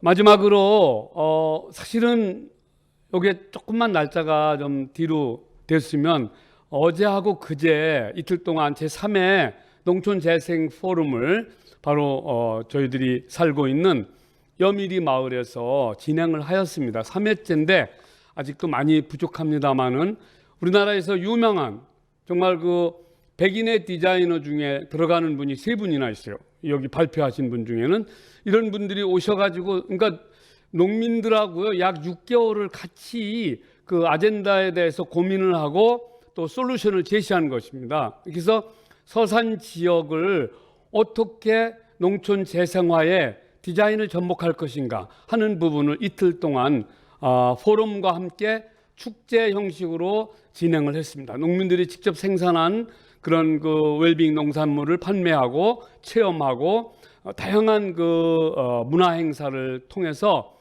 정말 시골에서는 쉽게 접하지 못하는 그런 그 축제를 저희들이 어제로 끝냈습니다. 마지막으로 제가 말씀드리고 싶은 것은요, 인적 자원의 양성이 저는 절실하다고 봅니다. 저는 저희 여미리가 이만한 소기의 성과를 얻을 수 있었던 것은 5명의 그런 정말 출중한 전문가가 이 마을에 살고 있기 때문이라고 저는 생각합니다. 물론 여기에 이장 또 뭐 추진위원장 이런 분들이 적극적으로 호응하면서 정말 한 10년 만에 우리 여미리는요 아마 전국 어느 마을에 비교해서도 뒤떨어지지 않는 훌륭한 그런 경관과 농업의 새로운 그런 그 프로그램을 갖고 있는 그런 마을로 발전을 하고 있습니다. 짧은 시간이라서 길게는 말씀 못 드리고 여기까지 말씀을 드리도록 하겠습니다. 감사합니다. 네, 감사합니다. 예, 말씀 잘 들었습니다. 지금까지 이제 두 분의 발제 발표와 또 네 분의 그 토론 겸 활동 소개 시간을 가졌는데요. 이제 지금부터는 조금 이제 한 걸음 더 들어가서 함께 토론하는 시간을 갖도록 하겠습니다. 그 패널 오신 분들께 앞에 발제하신 이제 두 분의 내용과 연관해서 궁금하시거나 아니면 이제 좀 더 부연해서 말씀하시고자 하는 내용이 있으면 짧게 요약해서 말씀을 해주시면 좋겠습니다. 먼저 마이크를 우리 해줌의 권혜원 대표님께 드리도록 하겠습니다. 질문 아니고 그냥 말씀드립니다. 네, 우선 그 좀 전에도 말씀드렸지만 결국 이 농촌 지역에서 이 에너지를 이제 주도권을 잡는 게 굉장히 중요하다고 생각합니다. 그 이유는 지금 현재 이제 그 뭐 외지나 기업, 외부 기업 중심의 어떤 이제 에너지, 농촌의 이제 에너지 문화가 어떤 경제적 관점도 그렇고 이제 일자리, 그러니까 결국 이제 이 에너지를 통한 이제 일자리 창출이 되면 결국 농촌 지역의 어떤 새로운 산업의 바람이 불을 수 있지만 외지인들 중심으로 하고 외부 기업들 중심으로 가게 되면 그런 경제적인 일자리 관점에서 굉장히 좀 어려운 측면이 있고, 사실 또 최근에 이제 수용성에 관련해서 아까도 이제 굉장히 좀 이슈가 많이 있는데요. 이런 부분들이 결국에는 주도적으로 지역에 계시는 이제 농민들께서 이런 참여형 에너지 참여형의 어떤 이제 활동을 같이 해주셔야 굉장히 효과가 클 것으로 기대를 하고 있습니다. 그래서 뭐 그런 측면에서 사실 이제 저희가 이 농민들이 이제 주도권을 가지기 위해서는 좀 이제 어떤 여건이 좀 개선되고 좀 필요로 할지에 대해서 좀 혹시 김성교 박사님의 좀 또 생각을 좀 여쭤보고 싶습니다. 네. 네, 박사님 짧게 요약해서 네. 말씀 부탁드리겠습니다. 그 사실 현장에 계셨기 때문에 대표님이 더 직접적으로 와 계시겠지만, 네. 더 와 계시겠지만 사실 이제 그런 기존 이해관계자 간의 어떤 갈등이라든지 아니면은 그런 보조금이나 아니면 자기와 상관없는 사업에 대한 어떤 반발, 이런 부분들이 분명히 있는 것 같습니다. 근데 많은 패널들 분께서 그런 개별 노력들을 말씀하신 것처럼 그 전반적인 농촌의 어떤 재생의 어떤 흐름 속에서 저탄소 생태 공동체라는 그런 개념의 어떤 확장이 필요하지 않을까라는 생각을 합니다. 단순히 뭐 태양광 하나를 설치하는 그 부분이 아니라 그런 그 마을 지역 단위 아니면 관광과 연관된 그런 상품들 자체가 어떻게 보면 기후변화 그 대응에서의 기여분을 고려를 해서 정부가 좀 더 그런 폭넓은 정책 틀 안에 들어가야 되고, 또 그 마을 안에서도 역시 그런 공동의 어떤 생태 공동체로서의 어떤 역할과 그런 부분들이 마음이 더 필요하지 않을까 생각하고요. 사실 제가 답변 드리는 것보다는 저기 두 패널들 분께서 더 아이디어가 더 많을 것 같습니다. 네, 일단 그 정도로 하시고 또 다른 패널분들 질문 내지는 뭐 부연해서 하시고 싶은 말씀을 하셔도 괜찮습니다. 먼저 우리 이수민 대표님. 네. 사실 요번 코로나19 사태 이후에 이렇게 대중 매체를 본다든지 아는 지인을 이렇게 어떤 이야기를 들어보면 골프장은 엄청나게 많은 사람으로 모여서 이 기회에 너무 많은 사람이 모여서 정말 많은 사람이 모인다고 하는데, 우리가 만약에 농촌 공간에 지금처럼 이렇게 비대면 시대에 어떤 휴가, 여유 이런 것을 즐길 수 있는 공간으로 만약에 준비가 되어졌다면 지금 우리는 아마 농촌 공간은 엄청나게 활성화되지 않을까라는 아쉬움이 너무나 많습니다. 그래서 서비스적인 어떤 질, 그리고 농촌 관광이 가지고 있는 가치를 충분히 우리가 준비되어 있지 않음에 지금 조금 약간 마음이 아쉬움도 있고, 또 지금 코로나19 이후 사태 이후에도 또 다른 뭐 에볼라나 다양한 사스나 또 계속 이런 현상들이 나타날 것인데, 그 지역 관광으로서 농촌 관광이 알릴 수 있는 그 어떤 서비스의 품격 있는 부분들을 준비를 해서 이 농촌 관광이 살아남을 수 있고, 또 어떤 농산물의 수요가 완전하게 이루어질 수 있도록 이런 부분들이 굉장히 중요하다고 생각됩니다. 그래서 농촌 관광의 개념까지 어떤 정책 방향이 있어서 약간 제시되고 준비되어져야 되는 부분이라고 생각이 듭니다. 이 정도로 저는 말씀을 드렸고요. 그래서 이 정도입니다. 그래서 소비 확대를 이루어질 수 있도록 경쟁력 확보하는 것 굉장히 중요하다고 저는 생각이 듭니다. 네, 말씀 감사합니다. 마침 이수민 대표님 하신 말씀에 연관지어서 우리 시청하시는 분 중에 질문을 올리신 내용이 있는데 묶어서 같이 좀 잠깐 논의해 보겠습니다. 사실 관광이란 것이 가장 어려운 서비스 산업이라고 생각합니다. 그런 서비스를 누가 생산할 수 있을까요? 아무 경험도 지식도 없는 농가가 할 수 있을까? 어떻게 또 참여하고 부가가치를 배분받을 것인가? 라고 질문을 해주셨습니다. 지금 좀 늦은 감이 있다 아쉬워할 게 아니고 새로운 뉴 노멀 시대에 있어서 농촌 관광은 어떻게 생각하면 지금부터 이 기회를 더 열심히 담당하면서 개척을 해나가야 할 것 같은데요. 농가들이 이 도시민들이 원하는 눈높이의 그런 서비스를 어떻게 만들어가면 좋고 어디서 어떤 그런 그 수익이나 부가가치를 만들어가면 좋을 것인지 먼저 성공적으로 하고 계신 입장에서 이 대표님이 잠깐 한번 말씀을 해주시면 좋겠습니다. 사실 어제 같은 경우에도 저는 너무 지치도록 손님을 맞이했습니다. 저희 팜이 유기농 농장 한 10,000평하고 그 공간이 한 3-4천 평, 그래서 총 14,000평의 부지에 이렇게 아름답게 조성되어 있다고 보는데요. 근데 이제 대구 근교 240만 인구, 그리고 전주 기타 전국에서 많은 분들이 어떻게 그렇게 입소문을 위해서 이렇게 오셨는지 정말 제가 어제 서빙을 하면서도 손님을 응대하면서도 참 놀랐는데요.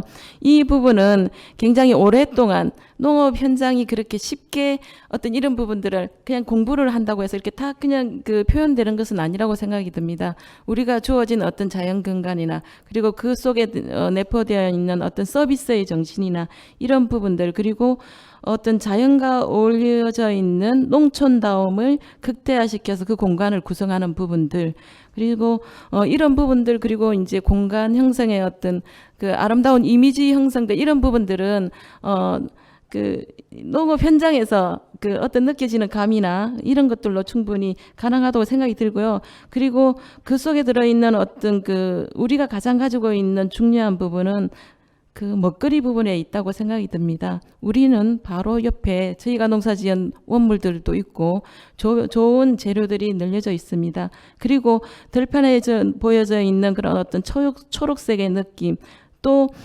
요즘 컨셉에 맞는 젊은 층들이 아니면 이 공간에 찾는 어떤 소비자들이 원하는 부분들이 뭔지, 사진 찍기를 좋아하면 한쪽 부분에는 그런 공간을 배치를 시킨다든지, 계절별로 어떤 컬러를 입힌다든지, 그런 세심한 어떤 고민들, 그리고 서비스의 질면에 있어서 어떤 동선들 불편함이 없는지, 장애원님들이 오셨을 때 불편함이 없는지, 그리고 어린 학생들이 체험을 했을 때 그 체험 속에 들어가 있는 프로그램의 질이 얼마나 좋은지, 이런 부분들이 소비자들 왔을 때 어떤 농촌 공간도 충분히 배울 것도 있고, 충분히 어떤 스트레스를 해소하는 공간도 되고, 충분히 행복 지수가 올라갈 수 있는 그런 부분들로 채워져야 된다고 생각하고요. 그래서 많은 노력들이 저는 필요하다고 생각이 듭니다. 농촌과 도시가 함께 연계한 그런 어떤 감각을 살려내는 것, 그리고 현장에 맞는 정책이 주어진다는 것, 그리고 지역 중심으로, 그리고 이런 지역에서 농촌 공간이 조성하고 있는 부분들을 귀하게 생각해서 계속 응원해 주는 힘, 이런 것도 중요하다고 생각됩니다. 네, 아주 좋은 팁을 많이 주신 것 같습니다. 또 관련해서 우리 도시민들에게 농촌의 많은 이러한 가치들, 재미있는 것들을 알고 계시는 우리 또 김우지 대표님도 연관해서 해주실 말씀이 있을 것 같습니다. 네, 아까 한국농촌경제연구원 선임연구위원이신 성주인 위원님께서 아주 좋은 말씀 많이 해주셨는데요. 저는 이제 농촌 재생에 관련해서 그에 좀 관광에 초점을 맞춰서 말씀을 좀 드리고자 합니다. 저희가 아무래도 농촌 관광에 집중하고 있는 회사다 보니까 농촌에 대해서 이야기할 때 대부분은 스마트 농업이나 농업 기술에 좀 초점을 많이 두시는데요. 또한 농촌 관광이나 농촌 여행에 대해서는 정부에서도 많은 노력은 하고 계시지만 좀 더 많은 관심과 지원이 필요하다라고 생각을 합니다. 농촌 지역 활성화를 위해서는 말씀하신 내용도 좋지만 농촌 지역 활성화를 위한 농촌 관광의 활성화도 좀 이야기돼야 된다고 생각을 합니다. 2018년 농촌 관광 실태 조사를 보면 우리나라 10,000명 중에 41%가 농촌 관광을 경험을 했다고 하는데요. 도시민 1,264명의 리서치를 조사를 했을 때 41.1%가 농촌 둘레길을 본다든지, 농촌 특산물 직거래를 한다든지, 아니면은 농촌 체험 활동을 한다든지, 옆에 계시는 이제 이 대표님과 같은 농가의 그런 체험들을 해봤다고 합니다. 근데 우리는 이 41%의 경험자가 아니라 59%의 농촌 관광 미경험자의 분포도를 좀 봐야 된다라고 생각을 하는데요. 도시민의 60% 가까이가 농촌을 경험을 하지 않았다라는 건데 왜 그랬을까요? 보면 31% 정도는 바쁜 일상으로 그랬다고 하시는데 상당수 많은 28%가 농촌 관광에 대한 정보와 안내가 부족했다라고 합니다. 그래서 우리는 여기에 집중을 해서 보면은 방송이나 예능 프로그램에서 농촌 관광 시골 굉장히 많이 나오고 있죠. 그런데 정작 도시민들은 농촌 관광에 대한 정보가 부족을 해서 경험을 하지 못했다라는 게 바로 실정입니다. 그래서 농촌 지역 활성화를 위해서는 저는 이제 제가 농촌 관광 상품을 많이 보다 보면 농촌 체험 휴양마을 중심으로 좀 마을 중심으로 활성화가 돼야 된다라고 생각을 좀 합니다. 그래서 우리 농촌 지역 활성화를 위해서 뭐 여미오미 로컬 푸드처럼 새로운 곳들도 많지만 지금 전국의 농촌 체험 휴양 마을이 약 2020년 기준으로 1115개소가 있는데요. 농촌 융복합 사업장은 1685개소가 있습니다. 그런데 농촌 지역 활성화나 농촌 관광 활성화를 위해서는 이 농촌 체험 휴양 마을과 마을들이 좀 많은 변화를 해야 된다라고 생각을 합니다. 작년까지만 해도 아까 잠깐 말씀을 드렸는데 여행 산업에서의 키워드는 해외에서 한 달 살기, 또 제주도에서 한 달 살기가 많이 유행을 했었습니다. 그런데 지금 도시민 젊은 층들 그리고 또 은퇴자들 어디에 많이 집중을 하고 계시냐면요. 시골 한 달 살기 그리고 농촌에서 한 달 살기에 굉장히 많은 관심을 갖고 저희 사이트에도 많은 유입을 하고 계십니다. 도시민 중에서 이제 코로나19 영향을 안 받기가 어렵잖아요. 그러다 보니까 좀 이제 청정 시골을 많이 찾고 계시는데 또 앞으로도 코로나19 영향과 시대 변화로 지금은 가족 여행, 소규모 여행에 좀 더 많이 집중을 해야 합니다. 그래서 농촌에서도 그렇게 많이 준비를 해야 하는데 정부가 노력하고 만들고 홍보하고 계셨던 농촌체험 휴양마을은 이제는 거기에는 좀 대응을 하지 못하고 있는 것 같습니다. 이전에는 숙박은 단체동, 50명에서 심지어 100명까지 머물 수 있는 단체동들이 있었고 체험은 20명, 50명이 아니면은 사실 소수가 가서 경험하기에는 현실적으로 많은 벽에 부딪히고 있습니다. 이러한 것들은 이제 그동안의 시설이나 운영 정책 등이 좀 한계가 되었었던 건데 이제부터는 농촌에서 한 달 살기, 시골에서 한 달 살기와 같은 가족여행 그리고 FIT 자유여행객들을 위한 좀 농촌체험 휴양마을이라든지 농촌 체험이라든지 관광에 있어서는 좀 많은 변화가 필요하다고 봅니다. 물론 이제 투자와 새로운 접근들이 좀 필요하겠죠. 그래서 숙박은 가족도 좀 머물 수 있는 그런 숙박동, 별채, 사랑채 이런 것들의 형태로 독채로 머물 수 있는 시설 투자가 좀 필요할 것으로 보이고요. 체험 같은 경우도 현실적인 좀 극복 방안이 나와서 소규모 참가자가 진행할 수 있는 그러한 프로그램들로 좀 변화해야 된다라고 생각을 합니다. 저는 지금까지 농촌 지역 활성화를 위해서는 농촌 체험 휴양마을을 중심으로 좀 관광이 많이 변화해야 된다라고 말씀을 드렸는데요. 기존의 농촌 관광에 대한 정보랑 안내가 부족해서 농촌 관광을 하지 않는다는 도시민들이 많으셨는데 이 도시민들이 기대하는 농촌 모습으로 발전하고 변화하기 위해서는 좀 많은 분들의 농촌 관광에 대한 많은 기대 그리고 관심과 지원이 좀 필요할 것 같습니다. 네, 아주 뭐 그 전반적인 부분들을 폭넓게 또 깊게 잘 정리해 주셨네요. 예. 남은 시간이 이제 많지 않은 관계로 시청자들의 또 질문과 또 요약해가지고 오늘 두 분 발제자님께 짧게 요약해가지고 질문을 하나씩 드리고 싶은데 시간이 많지 않은 관계로 요약해서 대답을 해주시면 좋겠습니다. 먼저 우리 그 성수인 박사님께는 아무래도 이제 제안하셨던 우리 앞으로의 농촌 개발에 있어서 플랫폼적인 접근이나 이런 부분들을 하려면 단순하게 농업이나 뭐 농정 이런 부분들을 넘어서 산업, 뭐 문화, 그다음에 복지 이런 뭐 각 부처 간이나 어떤 전체적인 종합적인 어떤 정책적 접근이 필요할 것으로 봅니다. 근데 그러한 것들이 좀 현재 잘 진행이 되고 있는지 그리고 또 짧게 하나의 어떤 자원을 뭐 효율화하고 또 새로운 젊은 청년 세대나 이런 사람들을 지역에 유치하기 위한 접근으로서 뭐 외국에서 많이 얘기하고 있고 한국에서도 많이 진행하고 있는 어떤 압축 도시 컴팩트 시티적인 접근이 어떻게 유용할 수 있을지에 대해서 간략하게 좀 대답을 해주시면 좋겠고요. 김성교 박사님은 아까 말씀하신 것처럼 기후 위기가 이제 더 이상 이제 다가올 미래가 아니고 현실인데 아직 우리나라에서는 이에 대해서 정말 심도 있는 어떤 논의나 내부 의견 수렴이 어려운 것 같습니다. 박근혜 기후 빌런인데 안에서는 이로 인한 어떤 사회적 의견 수렴이 굉장히 어렵거든요. 이런 부분들을 어떻게 좀 풀어나가면 좋을지에 대해서 짧게 의견을 한번 주시면 좋겠습니다.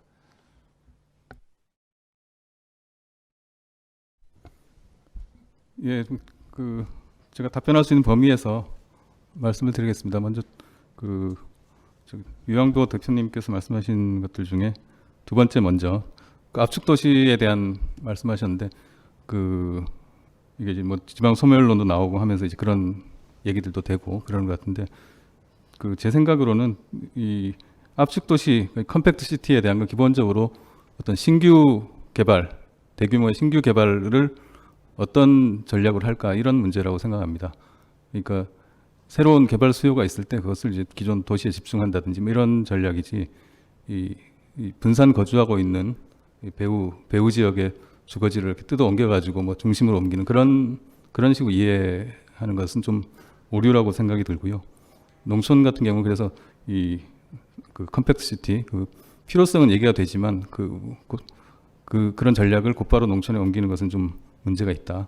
다만 어떤 배후마을 주민들이 필요로 하는 서비스 이런 것들을 신규로 서비스 시설 같은 것들 조성할 때 조금 이렇게 서비스 전달을 효과적으로 할 수 있는 거점 지역에다 집중하는 전략으로서 거점에 대한 집중 그런 것들은 유효할 거라고 생각을 합니다. 그렇지만 이 주거지 자체를 이렇게 중심으로 옮기겠다는 것들은 뭐 적합하지는 않은 것 같고 또 우리 농촌 중심지가 외국과 달리 이렇게 주거지로서 아직 그렇게 막 썩 매력적이지 못하고 오히려 원격 마을 이런 것들이 오히려 요새 인구가 늘어나는 현상도 있고 그렇거든요. 두 번째로 말씀드릴 건 첫 번째 질문에 대한 건데 어떤 여러 가지 다양한 분야에 대한 종합적인 접근, 농촌 재생이 제대로 효과를 거두기 위해서 필요성은 뭐 당연히 누구든 공감을 할 거고 중앙정부 차원에서도 그런 틀을 만들려고 합니다만은 무엇보다 지역 단위에서 그런 통합적인 여러 서비스 공급이라든지 통합적인 정책 접근이 필요할 거고 그러자면 개별 지자체 가면 또 부서 단위로 다 나눠져 있고 하는데 이런 것들을 좀 연계할 수 있는 그런 지역 사회 차원의 준비가 필요하고 그러자면 행정 중심만이 아니라 이런 행정과 같이 일할 수 있는 민간의 여러 주체들 이런 사람들이 활동을 해야 될 것이라고 보고요. 마지막으로 제가 질문을 직접 하시진 않았는데 관광과 관련한 얘기들이 많이 나왔기 때문에 저는 그런 생각이 듭니다. 기본적으로 이제 농촌 관광이 이런 경쟁력을 가지려면 차별성을 확보하는 게 관건이긴 건 당연한 사실이고요. 개별 경영하는 주체 입장에서 차별성을 확보하는 일들을 충분히 역량 있는 분들을 해 나갈 겁니다만은 이 농촌 관광이 하나의 이런 정책으로서 지속 가능하고 그렇게 또 꾸준히 도시민들을 확보하기 위해서는 이 관광만이 아니라 주변 다른 경제활동 주체와의 연계 또 약간 다른 성격의 지역 내에서 관광 주체들 간의 연계 이것이 필요할 것 같고요.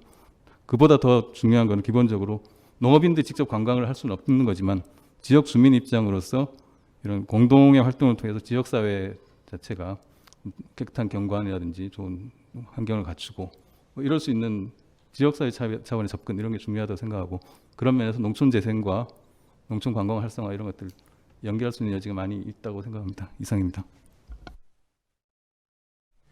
예, 질문에 답변을 드리면 해줌 대표님께서 굉장히 좋은 키워드를 제시해 준 것 같습니다. 사실 주권을 회복해야 된다라는 말씀을 하셨는데요.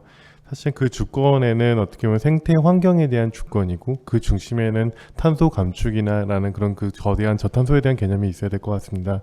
사실은 우리가 너무나 과거의 가치관에 갇혀서 그런 부분이 이동을 해야 되는데 정부의 역할은 그 이동이 빨라질 수 있도록 기울기를 만들어주는 부분인데 결국에는 제도에 있어서 단순히 일시적인 지원책이나 뭔가 특정 인프라를 만들어주는 그런 부분이 아니라 저탄소 생활 전반적인 그 영역에 있어서 그런 부분을 더 활성화시키는 부분에 인센티브를 준다든지 아니면 그 반대 영역에서는 페널티가 키우는 방향으로 갈 수밖에 없다고 생각을 합니다.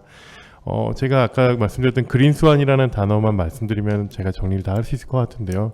어떻게 보면 우리가 그런 기후 변화가 기후 위기, 기후 붕괴로 가는 데에는 불과 10년, 20년, 30년밖에 남지 않았다는 이야기들을 많이 합니다. 반드시 올 것이고요. 그리고 우리가 지금 현 상태를 유지한다면 그 속도가 더 빨라질 수밖에 없습니다. 우리가 10년, 20년 하면 굉장히 짧은 시간 긴 시간 같지만 굉장히 짧은 시간이고 그러한 기울기가 갑자기 급변해지는 시기가 올 것 같습니다. 그러한 부분에 대한 준비가 지금부터 이루어지지 않는다면 나중에는 그 부분이 감당할 수 없는 충격으로도 올 수밖에 없다라는 생각을 합니다. 그래서 여기 오신 그런 지역에서 농촌에서 그런 새로운 관광 산업부터 전반적인 그런 그 기저에는 어떻게 보면 전탄소 지속 가능한 그런 생태관이라는 그런 관점이 놓여 있어야 되지 않을까라는 생각을 합니다. 네, 이상입니다. 네, 더 긴 시간이 있으면 좋겠다는 생각이 듭니다만 이제 뭐 아쉽지만 시간 관계도 있고 해서 오늘 토론을 여기서 마무리해야 할 것 같습니다. 오늘 그 토론의 라이브의 내용은 오늘 저녁부터 유튜브에서 GSNJ 또는 농업농촌의 길, 담대한 변화 등으로 검색을 하시면 거대한 변화로 검색하시면 시청 가능하시고요. 또 그 본가별로 편집된 내용은 12일부터 찾아서 보실 수가 있다고 합니다. 그리고 이제 잠시 후에 2시 50분부터는 거대한 변화와 뉴딜 농정, 또 4시 반부터는 농민 수당과 기본소득에 대한 토론회가 이어집니다. 오늘 오후 남은 분과에도 여러분들 계속 많은 관심을 가지시고 참여해 주시기를 바라면서 오늘 3분과의 토론을 여기서 마치도록 하겠습니다. 오늘 모든 참여해 주신 분들 수고하셨고 감사합니다.